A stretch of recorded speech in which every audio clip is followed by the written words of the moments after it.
मैं सुमति कुमारी history semester 4 major paper 7 का सूरत अधिवेशन 1907 के बारे में वर्णन कर रही हूँ। तो बंगाल विभाजन 1905 को हुई।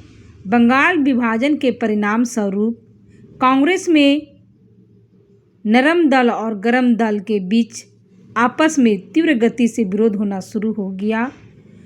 फलस्वरूप 1907 में सूरत अधिवेशन में कांग्रेस दो भागों में बट गया, एक गरम दल और एक नरम दल।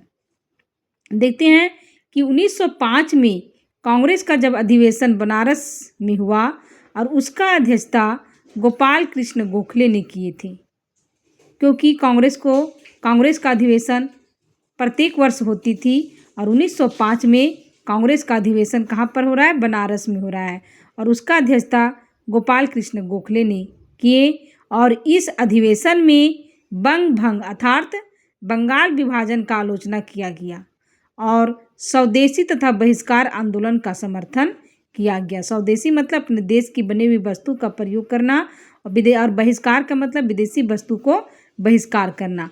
तो 1905 के कांग्रेस अधिवेशन में स्वदेशी अपनाओ तथा विदेशी को बहिष्कार करो का आंदोलन का समर्थन किया गया।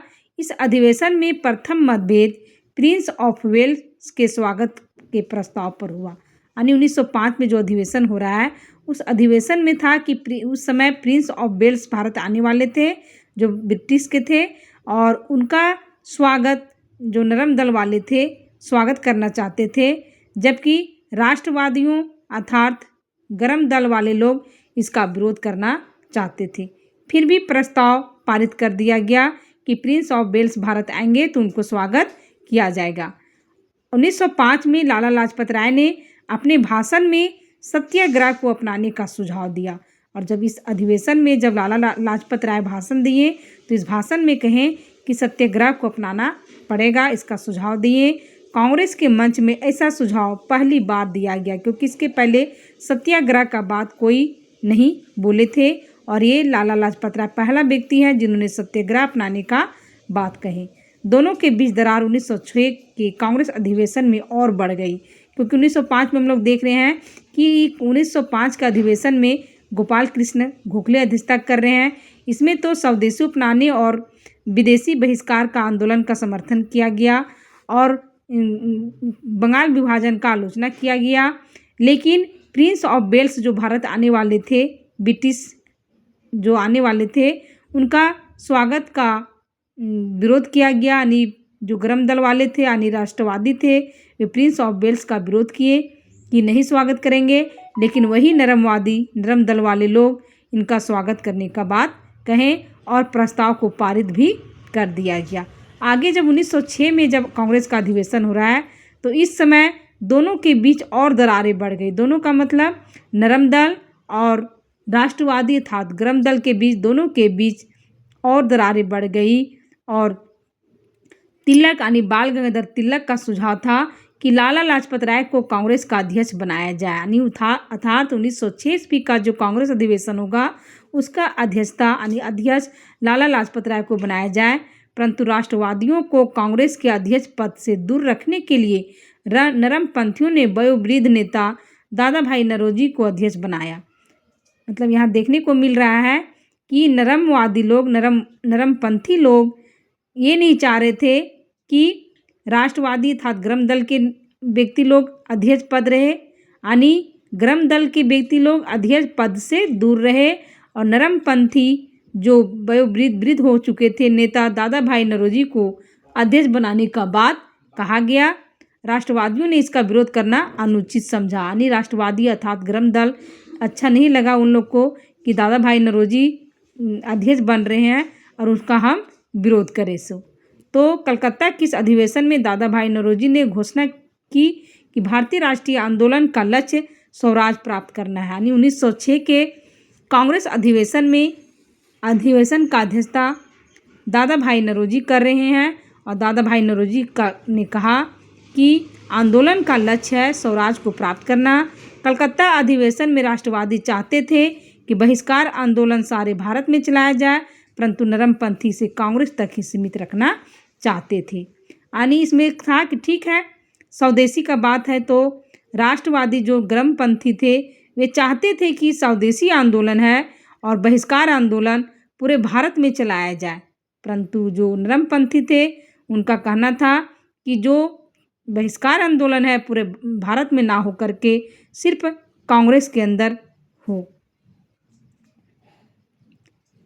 कलकत्ता विसन में राष्ट्रवादी चाहते थे बहिष्कार आंदोलन सारे भारत में चलाया जाए, परंतु नरमपंथी से कांग्रेस को सीमित रखना चाहते थे। यानी नरमपंथी चाहते थे कि सिर्फ ये इसी के अंदर रहे, यानी कांग्रेस के अंतर्गत ही बहिष्कार आंदोलन हो। इस लेकर दोनों में झड़प हो गई, यानी नरम दल और गरम दल में। कलकत्ता अधिवेशन के बाद अगले अधिवेशन में कब्जे के लिए दोनों के मध्य खुलेआम प्रतियोगिता प्रारंभ हो गई। यानी ये अधिवेशन तो किसी तरह हुआ 1906 का, लेकिन 1907 का जब अधिवेशन होने वाला है कांग्रेस का, तो इसमें खुलेआम दोनों के बीच मतभेद हो गया। दोनों एक दूसरे का विरोध करना शुरू कर दिए और सूरत अधिवेशन में राष्ट्रवादी लाला लाजपत राय को अध्यक्ष बनाना चाहते थे। जो ग्रामपंथी थे अर्थात राष्ट्रवादी लोग थे, वे लोग लाला लाजपत राय को अध्यक्ष बनाना चाहते थे, परंतु नरम दल वाले रास बिहारी घोष को अध्यक्ष के पद पर बनाना चाहते थे, प्रत्याशी के रूप में चुनना चाहते थे। तिलक यानी बाल गंगाधर तिलक घोष के अध्यक्ष पद के चुनाव के लिए राजी हो गए, लेकिन उन्हें 2 शर्त रखे। ठीक, बाल गंगाधर तिलक ने कहा ठीक है, रास बिहारी घोष को ही अध्यक्ष बनाया जाए 1907 का कांग्रेस अधिवेशन में, लेकिन हमारा 2 शर्त है, वो 2 शर्त को मानना पड़ेगा। पहला शर्त था कांग्रेस के कलकत्ता अधिवेशन में जो प्रस्ताव स्वराज, स्वदेशी, बहिष्कार और राष्ट्रीय शिक्षा के बारे में पास किया गया था, उन्हें फिर से पास किया जाए। हम लोग ने देखे इसके पहले कि 1906 के अधिवेशन में यहाँ पे हम लोग देखे कि स्वदेशी और बहिष्कार का समर्थन, आंदोलन का समर्थन की बात कही गई थी, तो उस चीज़ को फिर से पास किया जाए और राष्ट्रीय शिक्षा के बारे में भी पास किया जाए। और दूसरा था कि घोष की भाषण, यानी रास बिहारी घोष के भाषण में जिस अंश में राष्ट्रवादियों की आलोचना की गई उसे हटा दिया जाए। यानी रास बिहारी घोष ने राष्ट्रवादियों अर्थात ग्राम दल का आलोचना किया था, उसको शब्द को हटा दिया जाए, परंतु नरमपंथी किसी प्रकार के समझौता के लिए तैयार नहीं थे। नरमपंथी चाहते थे ना हम फिर से जो 1906 में जो स्वराज, स्वदेशी, बहिष्कार आंदोलन और राष्ट्रीय शिक्षा का जो बात है उसे हम फिर से नहीं, हम इसको प्रस्ताव को पारित करेंगे, और ना ही हम लोग जो आलोचना किया है रास बिहारी घोष यानी ग्रामपंथियों का जो आलोचना किया है उसको हम लोग वापस नहीं लेंगे। अर्थात इसमें देखने को मिल रहा है कि नरमपंथी कभी समझौता करने को नहीं चाहते थे, लेकिन लाला लाजपत राय ने अपना नाम वापस ले लिया। लाला लाजपत राय ने अपना नाम वापस ले लिया कि ठीक है, हम अध्यक्ष नहीं रहेंगे, अतः रास बिहारी घोष अध्यक्ष बने रहे। परंतु तुरंत बाद जब तिलक अपना प्रस्ताव पेश करने मंच पर आए तब दोनों पक्षों में मारामारी मच गई। जब यहाँ पे रास बिहारी घोष ही अध्यक्ष बने, लेकिन लाला लाजपत राय अपना प्रस्ताव को पेश कर रहे थे, उसी बीच गरम दल और नरम दल अर्थात राष्ट्रवादी और नरम दल दोनों के बीच मारामारी हो गई। फलस्वरूप अधिवेशन स्थगित कर दिया गया। मतलब इतना दोनों के बीच मतभेद हो गया था, नरम दल और गरम दल यानी राष्ट्रवादियों के बीच की मारी हो गया। ऐसे बीच स्थिति में अधिवेशन को स्थगित करना पड़ा। मोतीलाल घोष ने कांग्रेस की एकता बचाने तथा दोनों पक्ष में समझौता कराने का प्रयास किया, परंतु असफल रहे। इसमें मोतीलाल घोष ने दोनों के बीच समझौता कराना चाहे, लेकिन असफल रहे। इतना लड़ाई बढ़ गया था कि समझौता कराना मुश्किल हो गया था। तिलक ने सारा दोष अपने ऊपर ले लिया। तिलक ने सोचा कि जब तक एक पक्ष जरा अपने आप को समझौता करते हैं तो शायद ये और बढ़ सकता है। अतः बाल गंगाधर तिलक ने सारा दोष अपने ऊपर ले लिया कि जो हुआ मेरे चलते हुआ, परंतु नरमपंथी नहीं माने। फिर भी नरमपंथी अपने तेवर ऊपर ही रखे। इस प्रकार कांग्रेस 2 भागों में बट गया। नरमपंथी अपने आप को भारतीय राष्ट्रीय कांग्रेस कहते रहे, जबकि राष्ट्रवादी अपने आप को नेशनलिस्ट पार्टी कहने लगे। इस प्रकार देखते हैं कि 1907 में सूरत अधिवेशन में कांग्रेस 2 भागों में बट गया, नरमपंथी और राष्ट्रवादी अर्थात ग्रामपंथी। Thank you.